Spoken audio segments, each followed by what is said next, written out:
Bonjour et bienvenue sur Europe Hebdo, votre podcast de revue de presse européenne. Cette semaine 8 apporte son lot d'avancées dans la campagne européenne. Il est aussi beaucoup question d'aide à l'Ukraine, d'état de droit et de prisonniers politiques. On commence tout de suite avec l'avis de l'Union. Environnement, la taxation des énergies, le dernier gros combat du pacte vert. Dans le contexte actuel, il reste une hérésie dans la taxation des énergies. L'électricité, en majorité décarbonée, coûte un peu plus de 10 fois plus cher que le charbon en mégawattheure. La Commission souhaite rééquilibrer la fiscalité, mais il reste un obstacle de taille. La fiscalité reste une compétence nationale. Aussi, les intérêts nationaux divergent, puisqu'il reste des intérêts nationaux puissants, notamment dans les pays producteurs de bois et de charbon de bois. Et dans le contexte de la guerre en Ukraine et de la pression que cela engendre sur les prix de l'énergie, rajouter une difficulté financière n'est pas le bienvenu pour ces États. Or, aujourd'hui, d'après une étude du syndicat des électriciens européens Eurelectric, les taxes et prélèvements divers représentent 41% du prix de l'électricité. L'objectif est donc de rééquilibrer la taxation en faveur de l'électricité via la réforme de la directive sur la taxation de l'énergie. Mais une telle réforme sera vraisemblablement mise au vote à la prochaine mandature. Environnement encore. Un accord sur la pollution jugé insuffisant. Le Parlement européen et le Conseil de l'Union européenne se sont mis d'accord sur la révision des règles sur la qualité de l'air dans son ambition zéro pollution dans l'air, l'eau et les sols d'ici à 2050. L'accord cible plus particulièrement les particules fines. Cette révision vise aussi à multiplier les points de vérification de la qualité de l'air qui pourraient déboucher sur une réforme législative en 2030 et la possibilité pour les citoyens de demander des dommages et intérêts si leur santé est affectée par la pollution. L'agence européenne estime que 300 000 décès sont causés par la pollution chaque année dans l'Union. Les associations de santé considèrent que la réforme ne va pas assez loin puisque les limites fixées par le texte dépassent allègrement les taux préconisés par l'Organisation mondiale de la santé. Agriculture, la Commission s'attaque à la bureaucratie. C'est l'une des revendications des agriculteurs depuis plusieurs semaines. Trop de normes qui multiplient les procédures administratives. La Commission propose d'assouplir les mesures de contrôle et d'exigence environnementales. Elle souhaite aussi favoriser les plus petites exploitations et donner plus de marge de manœuvre aux États dans la stratégie pour la PAC. Ces mesures s'accompagneront d'enquêtes de simplification. Élections européennes. Fabrice Leggeri, ancien patron de Frontex, rejoint le Rassemblement national pour les européennes. C'est ce qu'on appelle une prise de guerre politique. Convoité par le parti Les Républicains en France, il aurait même été aperçu au Parlement européen en compagnie de députés européens LR. C'est finalement le Rassemblement national qui rafle la mise. Ancien directeur de l'Agence européenne des gardes-frontières Frontex, entre 2014 et 2022, il a été poussé à la démission par une enquête de l'Office de lutte antifraude de l'Union européenne. Il est accusé notamment d'avoir couvert des refoulements aux frontières extérieures, et plus particulièrement en Grèce, mais aussi en interne d'avoir eu un management autoritaire, confinant au harcèlement moral et à l'abus de pouvoir. Il s'était mis en disponibilité du ministère de l'Intérieur, officiellement pour lancer sa boîte de consulting. Il reproche à la Commission européenne d'avoir été trop permissive et pense qu'il a rempli sa mission de protéger l'Europe, je cite, de la submersion migratoire. Ce qui est étrange, c'est qu'il rejoint un parti dont la tête de liste, Jordan Bardella, critiquait ouvertement Frontex et n'avait pas voté pour augmenter le budget de l'agence européenne. Il figure en 3e position sur la liste RN, ce qui lui donne des bonnes chances d'être élu, contrairement à LR qui risque tout simplement de ne plus figurer au Parlement européen en juin d'après les sondages. Élection européenne encore, Valérie Hayer, tête de liste pour Renaissance. Ça y est, le parti présidentiel a enfin dévoilé sa tête de liste. C'est Valérie Hayer, ancienne collaboratrice parlementaire de l'ancien député et ministre centriste Jean Arthuis. Elle est députée européenne depuis 2019 et a d'abord remplacé Stéphane Séjourné à la tête de la délégation française de Renew Europe au Parlement européen, alors qu'il prenait la tête du groupe parlementaire, en lieu et place du Roumain Dacian Cioloș. Et elle l'a remplacé à nouveau à la tête du groupe parlementaire quand il a été nommé ministre des Affaires étrangères en janvier.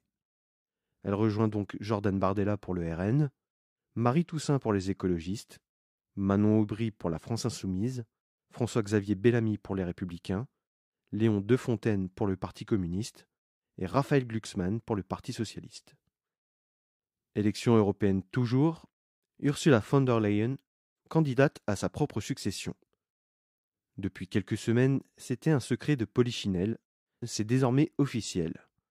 Ursula von der Leyen brigue un second mandat à la tête de la Commission européenne en tant que tête de liste du Parti populaire européen.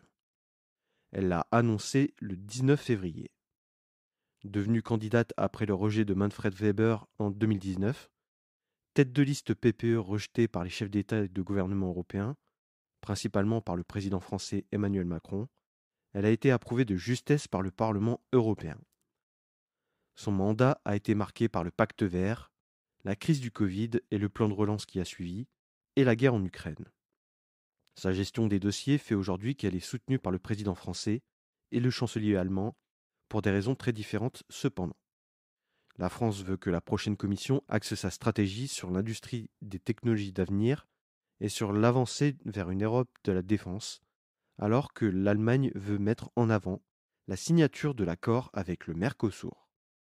Le président du PPE, Manfred Weber, a assuré qu'il n'y aura pas d'autres candidats à la tête de liste du PPE. Ursula von der Leyen ne sera pas non plus candidate en Allemagne pour un siège au Parlement européen. L'enjeu sera aussi d'élargir ses soutiens au Parlement européen.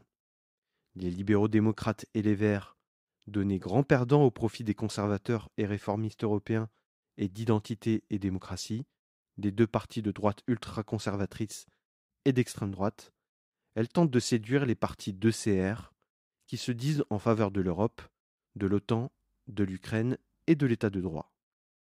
Ce qui expliquerait pourquoi elle s'affiche beaucoup avec Giorgia Meloni par exemple. Défense, vers un portefeuille de la défense dans la prochaine commission.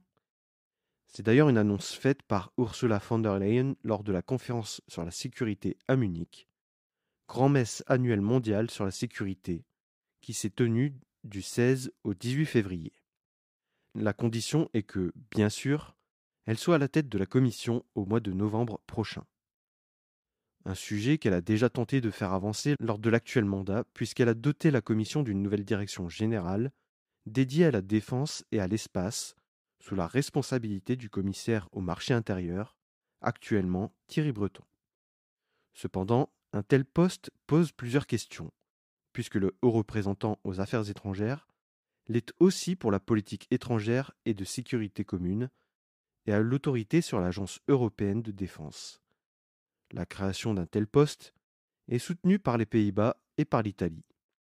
Le ministre des Affaires étrangères polonais, Radosław Sikorski, est pressenti pour le poste s'il venait à exister. Ministre de la Défense de plusieurs gouvernements PIS entre 2005 et 2007, il a poursuivi sa vie politique avec la plateforme civique de Donald Tusk, qu'il avait fait ministre des Affaires étrangères entre 2007 et 2014, avant de le nommer à nouveau à ce même poste, fin 2023. Consommation. La Commission européenne lance une enquête à l'encontre de TikTok. À peine le Digital Services Act entré en vigueur, TikTok fait déjà les frais de ce nouvel encadrement des réseaux sociaux. La Commission européenne lui reproche sa politique de modération des contenus illégaux et l'accès aux données, avec un accent mis sur la protection des mineurs. D'après le commissaire au marché unique Thierry Breton, l'algorithme de TikTok est conçu pour être addictif et ne limite pas le temps d'écran pour le public le plus jeune. Le grief qui est aussi fait à TikTok concerne la vérification de l'âge et les paramètres par défaut sur la vie privée. Or, il est de la responsabilité des plateformes d'anticiper les risques systémiques.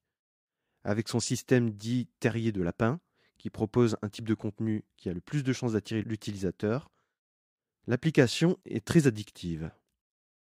La Commission ouvre une enquête formelle pour infraction au DSA Et s'il s'avère que TikTok est en infraction, soit elle prendra des mesures provisoires et des décisions de non-conformité qui peuvent aboutir à des amendes, soit elle acceptera les mesures correctives proposées par TikTok. Dans l'autre sens, TikTok, accompagné de Meta, poursuit la Commission européenne pour la redevance de surveillance annuelle obligatoire pour les entreprises inscrites sur la liste du DSA. 22 grands acteurs du numérique sont sous surveillance directe de la Commission. Elle a par ailleurs recruté plus d'une centaine d'experts pour l'aider dans la régulation des acteurs du numérique. Jeunesse. Gand, capitale de la jeunesse 2024. La ville flamande est devenue officiellement la capitale européenne de la jeunesse pour cette année 2024. La capitale européenne de la jeunesse est décernée par le Forum européen de la jeunesse, qui est un organe qui rassemble toutes les associations de jeunesse du Conseil de l'Europe, qui, je le rappelle, est une organisation différente de l'Union européenne et qui rassemble 46 États. La campagne du Forum européen de la jeunesse cette année est l'abaissement du droit de vote à 16 ans, récemment adopté en Belgique. La capitale européenne de la jeunesse a pour but de réunir les organisations de jeunesse de toute l'Europe pour l'organisation de conférences, d'ateliers et de débats pour faire émerger des solutions aux problèmes mondiaux par les jeunes, en présence de personnalités politiques. Gand a su convaincre le jury grâce à son projet We Are the City, qui s'articule autour de 3 piliers: Engage, c'est-à-dire stimuler le volontariat et la citoyenneté chez les jeunes; Empower, offrir un espace physique et mental aux jeunes; et Care, construire une ville chaleureuse où les jeunes se sentent chez eux. Guerre en Ukraine, nouveau paquet de sanctions et débat sur l'aide à l'Ukraine. L'actualité pour la guerre en Ukraine est double. D'abord, l'Union européenne a adopté son 13e paquet de sanctions à l'encontre de la Fédération de Russie, ciblant plus de 200 personnalités politiques et économiques. Mais ce n'est pas le seul pays visé. Constatant que la Russie bénéficiait de soutien, elle a sanctionné des personnalités et entreprises chinoises, nord-coréennes, turques et indiennes pour avoir participé à l'effort de guerre russe. Le ministre de la Défense nord-coréen, Kang Sun-nam, est interdit de visa dans l'espace Schengen pour avoir fourni des missiles balistiques à Moscou. L'Union s'attaque donc au contournement des sanctions russes en ciblant les acteurs intermédiaires qui sont des profiteurs de guerre. Aussi, cette semaine, il était question de la réforme de la Facilité européenne pour la paix, qui a pour but de faciliter l'envoi de fournitures militaires à l'Ukraine. L'Allemagne et la France ont des divergences sur le sujet. L'Allemagne, plus gros pays contributeur, veut abolir le critère des contributions basé sur le revenu national et souhaite un calcul plus équitable. La France souhaite que la priorité soit d'acheter européen. L'Allemagne veut revoir sa contribution considérant que son accord bilatéral avec l'Ukraine devrait bien mieux être pris en compte dans la contribution des fonds. L'objectif de la facilité est de compléter les accords bilatéraux en incitant à l'achat commun de matériel et de former et d'équiper les Ukrainiens. C'est avant tout un système de remboursement des États. La France, soutenue par Chypre et la Grèce, veulent stimuler l'industrie de défense européenne en donnant la priorité aux achats d'armes européennes. Passons désormais au club des 27. Guerre en Ukraine. Les États membres se mobilisent tous azimuts. Que ce soit la République tchèque ou le Danemark, les deux pays font les efforts nécessaires pour apporter leur aide à l'Ukraine. Après la signature d'accords bilatéraux entre la France et l'Ukraine, et l'Allemagne et l'Ukraine, les annonces tchèques et danoises démontrent que les États membres ne relâchent pas leurs efforts dans la foulée des 50 milliards votés par l'Union. La République tchèque a annoncé avoir identifié 800 000 obus, 500 000 de 155 mm qui correspond au standard de l'OTAN et 300 000 de 122 mm qui correspond au standard soviétique encore utilisé en Ukraine. En coopération avec le Danemark, les Pays-Bas et le Canada, la Tchéquie tente de couvrir les frais de la transaction envers les pays vendeurs. Certains donateurs n'ont pas voulu être mentionnés, probablement par crainte de représailles de la Russie. Pour le Danemark, la première ministre danoise, Mette Frederiksen, a annoncé envoyer l'intégralité de son artillerie à l'Ukraine, le pays scandinave n'étant pas concerné par une menace militaire directe. L'aide à l'Ukraine du Danemark s'élève donc désormais à 8,4 milliards d'euros. Petit couac côté bulgare, la promesse de livraison des 100 blindés de transport de troupes prendra un peu de retard. La Bulgarie demande à l'OTAN de couvrir les frais de transport. Mais le problème principal relève de l'administration du ministère de la Défense, mais aussi des routes logistiques qui ne sont pas du tout adaptées à un transfert aussi massif de matériel militaire vers Roussé, sur les bords du Danube. Pologne. La Commission débloque 137 milliards d'euros. C'était dans les tiroirs depuis le retour de Donald Tusk à la tête du gouvernement. La Commission a annoncé vendredi 23 février verser 137 milliards d'euros à la Pologne, des fonds qui étaient bloqués parce que le gouvernement précédent ne respectait pas l'état de droit. Même si Donald Tusk n'a pas eu le temps de mettre en place les réformes promises, la Commission a jugé suffisant le plan de réforme polonais pour respecter l'état de droit. 76,5 milliards d'euros correspondent au Fonds de cohésion 2021-2027. Pour toucher ce montant, la Pologne doit confirmer respecter la Charte des droits fondamentaux de l'Union européenne. Les 59,8 milliards restants correspondent au plan de relance européen post-Covid. La présidente de la Commission a jugé qu'il ne fallait pas attendre que les réformes soient mises en place pour transférer les fonds, considérant ne pas avoir à faire face à un gouvernement hostile. L'annonce de l'adhésion de la Pologne au parquet européen semble être un gage du respect de l'état de droit. La Pologne a renoncé à sa demande de réparation à l'Allemagne, promue par le PIS, mais demande un travail de mémoire à son voisin à l'égard de la Pologne. La Pologne a annoncé aussi adhérer aux réformes environnementales, mais ne veut pas se conformer au pacte Asile et Immigration, ou encore lever l'embargo sur les produits ukrainiens. Pologne encore, la Chambre basse vote pour la libéralisation de la pilule du lendemain. Jeudi 22 février, la Diète, ou Sejm en polonais, a voté une loi libéralisant l'accès à la pilule du lendemain, mettant fin aux restrictions du parti Droit et Justice, le PIS.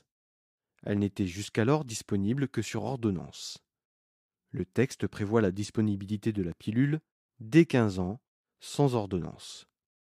Reste au Sénat polonais à voter le texte et au président Duda de contresigner le texte, ce qui n'est pas gagné puisqu'il est un proche du PIS. C'est une deuxième réforme engagée en faveur des femmes, après la proposition de loi sur la libéralisation de l'IVG jusqu'à 12 semaines. Mais concernant cette dernière, les dissensions au sein du bloc gouvernemental pourraient réduire la portée du texte, voire le soumettre au référendum. Espagne. Les agriculteurs dans les rues de Madrid. Mercredi 21 février, c'était la Tractorada, le défilé des tracteurs dans les rues de la capitale espagnole. Comme leurs confrères et consoeurs européens et européennes, les agriculteurs espagnols manifestent leur mécontentement concernant les normes de la PAC, les normes environnementales ou encore les produits importés. Des convois et des blocages se sont organisés dans tout le pays pour aussi réclamer un revenu plus juste pour les agriculteurs. Ils sont montés à la capitale pour montrer leur désaccord vis-à-vis des propositions de Luis Planas, le ministre de l'Agriculture. Slovaquie. Robert Fico retire la réforme pénale. Cela faisait du bruit depuis des semaines. Cette réforme avait provoqué le mécontentement populaire dans tout le pays. Le Premier ministre slovaque retire sa réforme pénale tant décriée.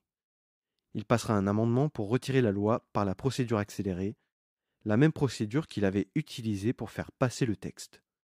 Menacé directement par la Commission de se voir privé de fonds européens et même d'avoir des amendes, et face à des manifestations qui ne diminuaient pas, le gouvernement retire sa réforme. Il prévoyait la suppression du bureau du procureur spécial, une réduction de la protection des lanceurs d'alerte et des délais de prescription des crimes violents. Les délais de prescription pour les crimes comme les viols, par exemple, qui devaient être ramenés à 10 ans, resteront fixés à 20 ans.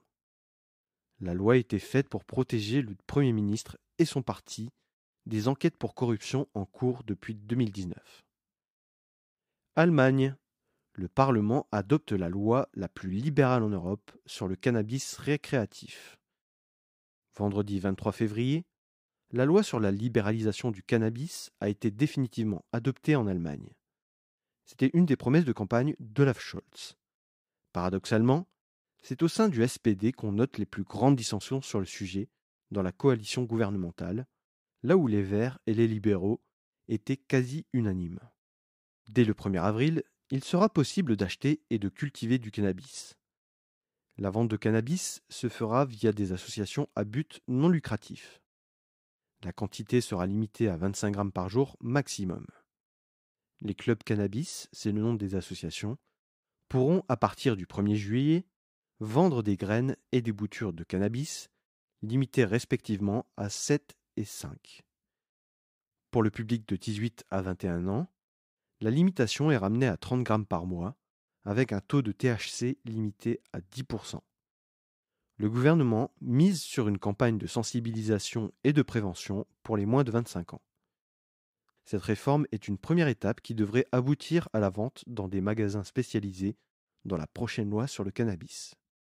D'après le SPD, c'est une réforme qui vise à casser le marché noir, devenu une menace pour le pays.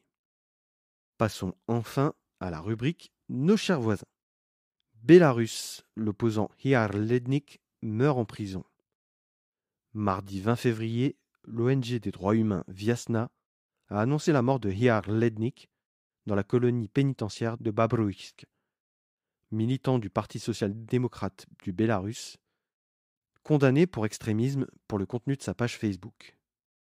Il avait été arrêté en décembre 2022 et condamné à 3 ans de prison. L'ONG Viasna était préoccupé par son état de santé. Il avait subi une opération du système digestif et souffrait de troubles cardiaques. Il est le 7e prisonnier politique à décéder dans le cadre de sa détention depuis 2021. Viasna dénonce les conditions de détention dans les prisons bélarusses et le manque d'accès aux soins des détenus. Au 27 février 2024, le Bélarus compte 1413 prisonniers politiques. Royaume-Uni, Julian Assange joue sa dernière carte. Les mardis 20 février et mercredi 21 février, Julian Assange déposait ses ultimes recours à la Haute Cour pour éviter son extradition vers les États-Unis. Le lanceur d'alerte australien avait passé 7 ans sous protection diplomatique dans l'ambassade d'Équateur avant son arrestation en 2019, fuyant un mandat d'arrêt européen délivré par la Suède pour viol et agression sexuelle. L'administration américaine réclame son extradition pour l'affaire Wikileaks, qui a révélé des documents classés défense sur la guerre en Irak et les crimes de guerre qui y ont été perpétrés. Il est le premier journaliste visé par l'Espionnage Act, texte qui cible la divulgation des dossiers classifiés. En première instance, en 2021, la justice britannique avait refusé l'extradition sur la base de l'état de santé psychologique de Julian Assange. En 2022, la Haute Cour a pris en compte les garanties sur les conditions de détention de la part des autorités américaines et a cassé la décision de première instance. C'est le dernier recours possible au Royaume-Uni qui a été déposé. Ne restera que la Cour européenne des droits de l'homme si la justice britannique autorise l'extradition. Russie, la candidature de Boris Nadezhdin, définitivement rejetée. Mercredi 21 février, Boris Nadezhdin, candidat libéral, a annoncé que son recours devant la Cour suprême pour faire annuler la décision de la commission électorale de refuser sa candidature a été rejeté. Il est donc définitivement écarté de la course présidentielle. Vladimir Poutine n'aura donc aucune réelle opposition lors de l'élection du 17 mars. Voilà, c'est tout pour cette semaine. Merci d'avoir écouté Europe Hebdo et je vous donne rendez-vous la semaine prochaine pour un nouveau numéro d'Europe Hebdo. À bientôt.